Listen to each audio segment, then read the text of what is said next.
Hello, it's Friday the 17th of June and welcome to this week's news headlines from the Christian Institute. The BBC is facing a storm of controversy after it aired another documentary on assisted suicide earlier this week. Viewers of Choosing to Die saw a motor neurone disease sufferer end his life at Dignitas in Switzerland.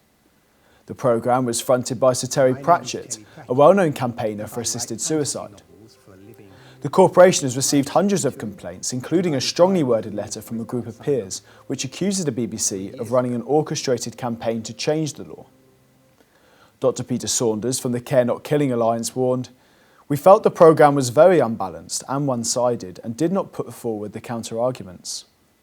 But a spokesman for the BBC denied the programme was biased, saying it gave people the chance to make up their own minds on the issue. The Islamic Sharia Council has criticised a new bill in Parliament which aims to tackle the problems caused by Sharia courts operating in England and Wales. The Arbitration Bill was introduced last week by Baroness Cox amid deep concern that Muslim women are being mistreated under Sharia law. Her bill would make it clear in law that discrimination against women within arbitration tribunals is illegal. It would also make it a criminal offence for Sharia courts to falsely claim legal jurisdiction over criminal or family law. In a statement from the Islamic Sharia Council, Secretary Dr. Suhaib Hassan claims that Sharia law is needed by local communities and upholds the rights of women. But Dr. Michael Nazir-Ali, the former Bishop of Rochester, who grew up in Pakistan and is backing the bill, said, "The problem with Sharia is that it is inherently unequal for certain kinds of people. Muslims and non-Muslims are treated unequally. Similarly, men and women are treated unequally." Christian prayers have been dropped from the beginning of council meetings at Bridport in Dorset. The new mayor, David Rickard, has decided to replace the prayers at full meetings of Bridport Town Council with a short time of private contemplation. Councillor Sandra Brown, herself a former mayor, warned that many councillors were against the decision. She said, "I'm a great believer in the power of prayer and I've seen it in action, but I think for the sake of 5 minutes at the beginning of a meeting, it should stay."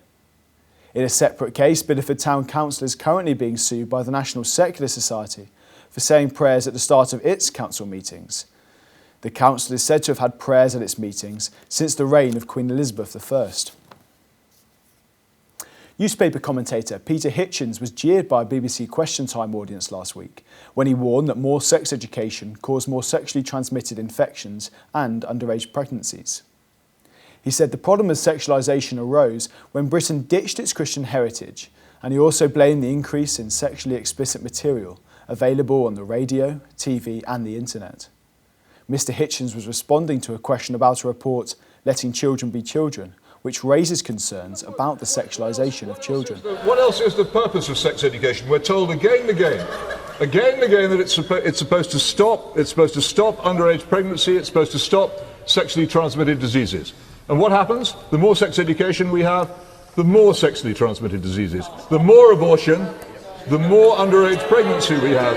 It's demonstrably so. The new moderator of the Presbyterian Church in Ireland has spoken out about the increasing marginalisation of Christians.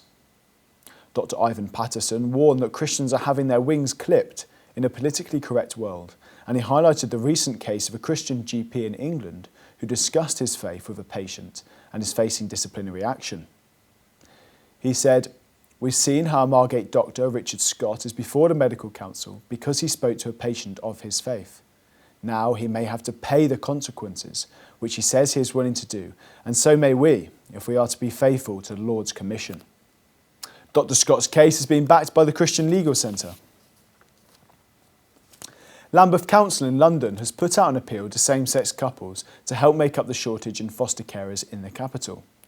The council is using Father's Day as a focus to urge single men, homosexual men and same-sex couples to come forward and find out more about fostering. Yet no specific appeal has been made for more heterosexual married couples. Council chiefs said they wanted to dispel the myth that single-sex couples or homosexual men are not eligible to foster. A fostering network spokesman said, "There is a real shortage of carers in the capital and hundreds more are urgently needed. We would urge anyone who has thought about it to get in touch with their local fostering service to find out more." Well, that's all for this week. For more information and regular updates on all of our stories, plus much more, Visit our website at christian.org.uk. Until next time, goodbye.